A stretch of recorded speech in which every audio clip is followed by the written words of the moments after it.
हमारे नारियल ऊपर से है कठोर, अंदर झांक के देख लो तो अमृत चारों ओर, अंदर उतर के देख लो तो अमृत चारों ओर।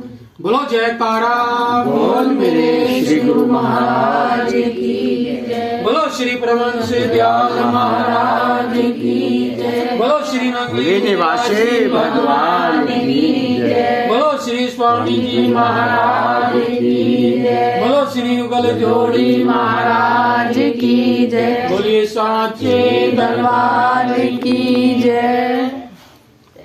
सतगुरुदेव भगवान जी के चरणों में बैठे हुए बड़े ही प्रेम से, भाव से, भक्ति से आपने यहाँ बैठकर समय दिया। सतगुरुदेव भगवान जी की याद में उनके भजन श्रवण किए। भजन सुनने से आपको पता ही है शांति मिलती है, सुख मिलता है, आनंद की प्राप्ति होती है।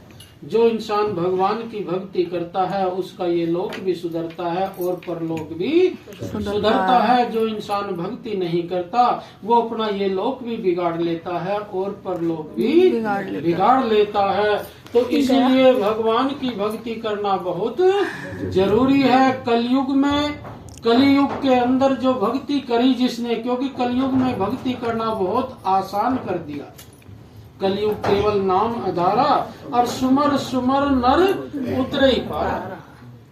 कलयुग में केवल नाम का ही आधार है। जो आपको नाम मिला हुआ है उस नाम का सुमरण कर करके भव सागर से पार उतर जाए। गुरु महाराज कहते हैं अगर तुझसे भजन न बन सके तो कर ले मुझसे प्रीत।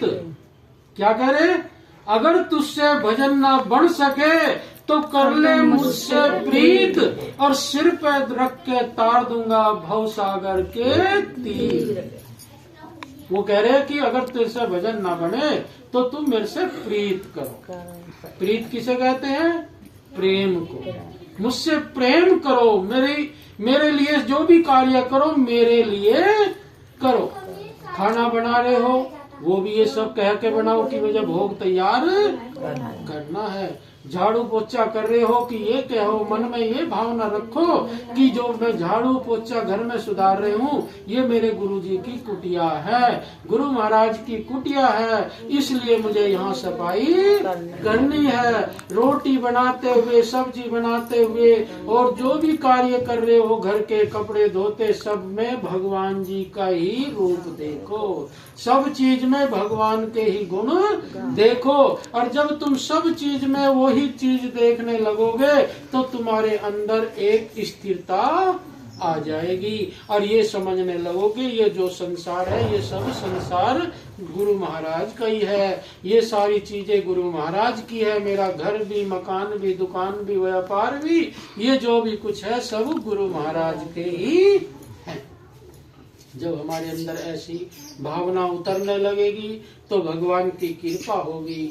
भगवान देखेंगे ये तो हर चीज मेरे को ही छोड़ देती है, मेरे लिए ही करती है, तो उसी में वो ही कर्म ही भक्ति बन जाती है।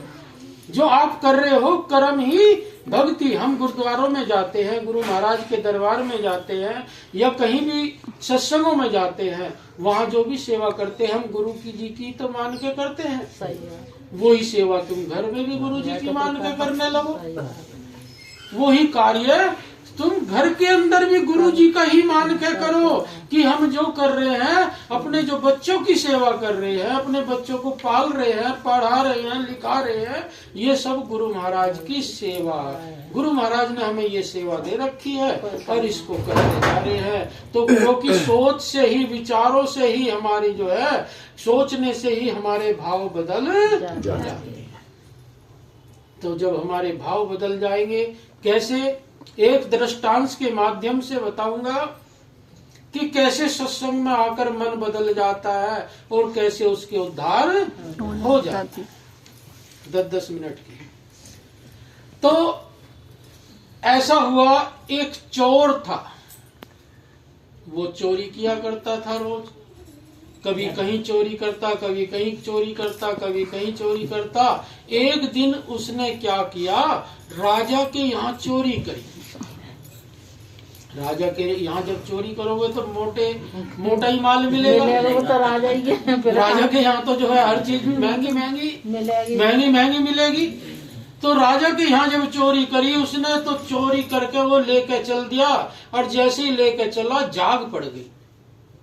तो जाग पड़ गई तो सैनिक उसके पीछे, और चोर आगे आगे और सैनिक उसके पीछे पीछे। पकड़ो पकड़ो पकड़ो, चोर चोर चोर चोर, जैसे आवाज लगती है। तो वो भागा जाता, जो भागते भागते जंगल में घुस गया, जाके जंगल में बढ़ गया और जंगल में अपना माल छुपा दिया। परंतु पुलिस उसके पीछे पड़ रही थी। माल तो छिपा दिया, माल छिपा के फिर भाग लिया। भागते भागते देखा वो जा रहा, पुलिस फिर उसके पीछे बढ़ गई। और भागते भागते वो एक गांव में गया, और गांव में ऐसी सत्संग हो रहा था जैसे यहाँ सत्संग हो रहा था। ऐसी गांव में सत्संग हो रहा था। तो उसने देखा कि यहाँ इतनी सारी भीड़ इकट्ठी हो रही है और जो है सत्संग हो रहा है, चलो यहीं से बैठ के इनके बीच में रड़ जाते हैं और ये किसी को पता भी नहीं लगेगा। तो उसने क्या किया, वो वहां बैठ के सत्संग सुनने। जब वहां बैठ के सत्संग सुनने लगा, उस समय वहां एक टॉपिक चल रहा था। क्या टॉपिक चल रहा था?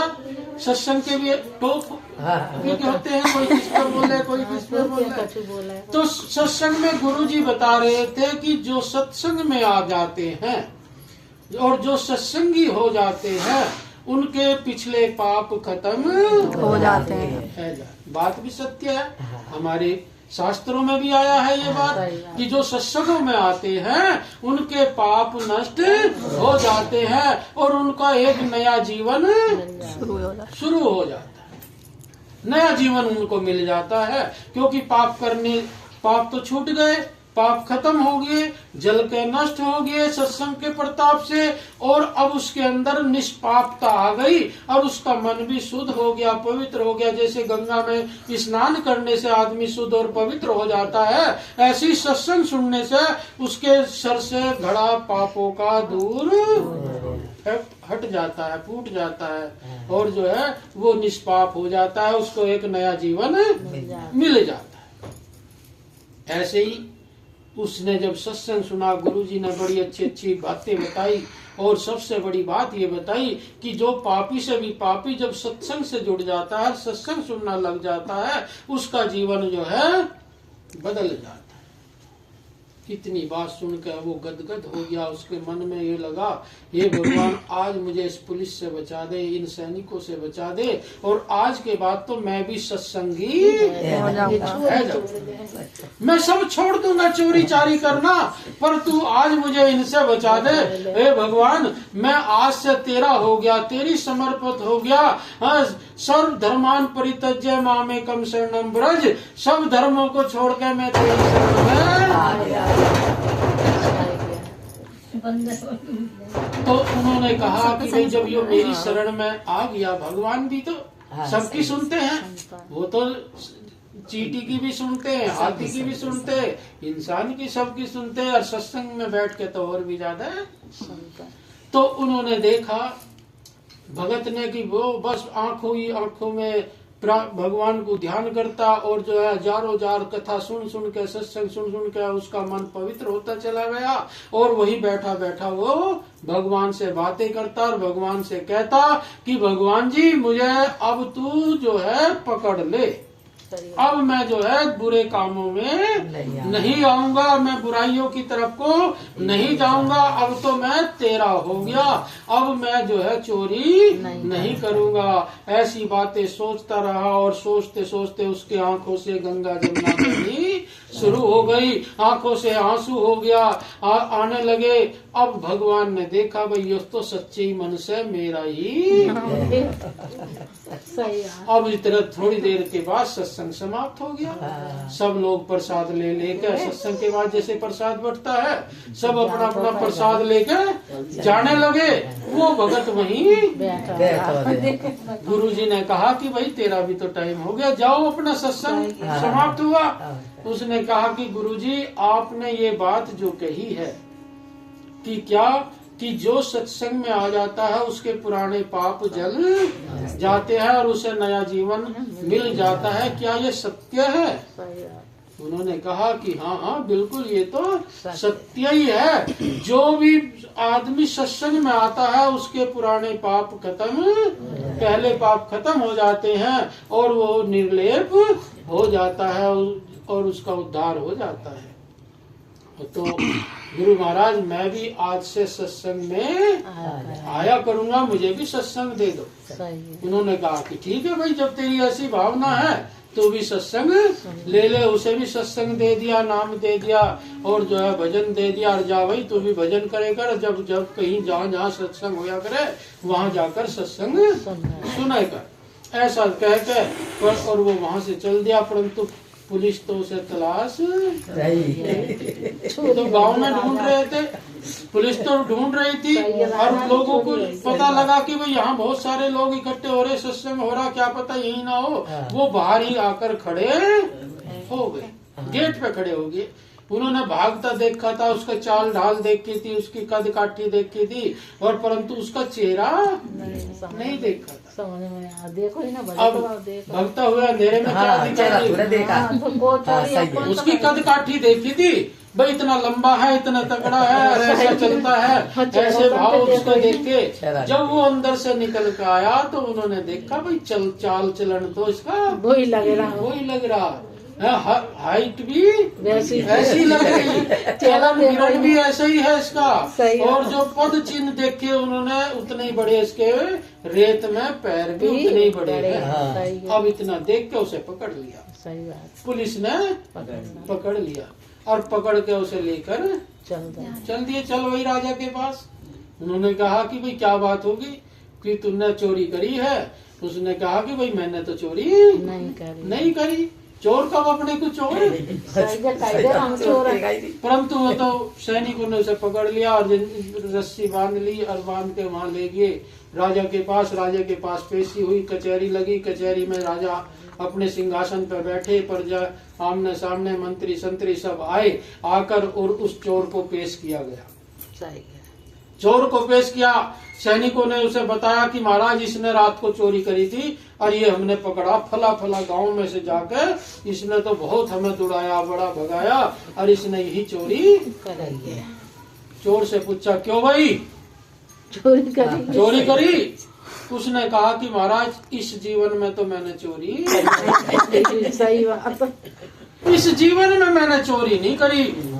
उन्होंने कहा ये तो कहते हैं कि तूने चोरी करी है, कि महाराज पक्की बात है कि मैंने इस जीवन में चोरी। उन्होंने कहा कि जब तूने चोरी नहीं करी और ये कहते हैं कि चोर तू ही है तो तेने चोरी कैसे? उन्होंने कहा कि ठीक है महाराज आप कुछ भी कर लो। उन्होंने कहा कि ठीक है हम तेरी जो है परीक्षा लेंगे। उन्होंने कहा ठीक है। उन्होंने 2 पीपल के पेड़ के पत्ते मंगाए। क्या मंगाए? पीपल के पेड़ के पत्ते मंगाए, उसके हाथ पे बांधे चोर के और सूत से लपेट कर बांध दिए। पीपल के पत्ते सूत से लपेट कर बांध दिए। एक गरम सरिया लोहा का मंगाया, गरम करके जो बिल्कुल लाल सुर्ख हो रहा था और उसके हाथ पर लगा दिया, रख दिया। कहा मुट्ठी बेच ले, उसने मुट्ठी बेच ली। उसे तो पक्का था भाई मैंने तो इस जन्म में चोरी करी नहीं। गुरुजी ने कह दिया कि भाई जो आज से मेरा नया जन्म हो गया। नया जन्म जब इसे माना जाता है जब से नाम दीक्षा ले ली जाती है, तभी से नया जन्म माना जाता है कि मेरा नया जन्म हो गया। मैंने आज गुरु जी से दीक्षा ली है तो मेरा तो पिछले जन्म में करी थी मैंने, पर इस जन्म में मैंने चोरी। तो वो उसके सरिये उसके हाथ में रख के हाथ पे रख के उसने पकड़ लिया, परंतु जब थोड़ी देर बाद उठाया तो उसका ना सूत जला ना ना पत्ते हाथ जले। जला। हाँ जी, क्योंकि वो तो